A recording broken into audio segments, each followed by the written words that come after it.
ফরজ সালাতের পরে আমরা মুনাজাত দেওয়ার জন্য পাগল হয়ে যাই। আসসালামু আলাইকুম ওয়া রাহমাতুল্লাহ, আসসালামু আলাইকুম ওয়া রাহমাতুল্লাহ, আমিন ইয়া আরহামার রাহিমিন। আছে না নাই? কিন্তু বিশ্বনবী সালাম ফিরানোর পরে সর্বপ্রথম যে আওয়াজটা করতেন সেটা হচ্ছে আল্লাহু আকবার।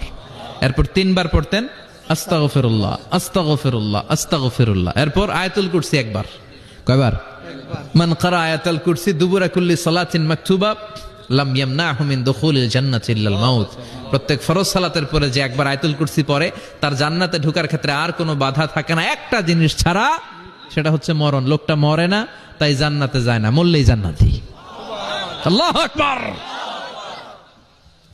এরপরে 33 বার সুবহানাল্লাহ, 33 বার আলহামদুলিল্লাহ, 33 বার আল্লাহু আকবার। সবশেষে মিলাবেন লা ইলাহা ইল্লাল্লাহ ওয়াহদাহু লা শারীকা লা লাহুল মুলকু ওয়া লাহুল হামদু ওয়া হুয়া আলা কুল্লি শাইইন কাদির।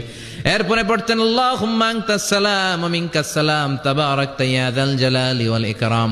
এরপরে পড়তেন আল্লাহুম্মা লা মানিআ লিমা আ'তাইতা ওয়া লা মু'তিয়া লিমা মানা'তা ওয়া লা ইয়ানফা'ু যাল জাদ্দি মিনকাল জাদ। এরপরে পড়তেন আল্লাহুম্মা ইন্না নাসআলুকাল হুদা ওয়াত তাকা ওয়াল আফাফা ওয়াল গিনা।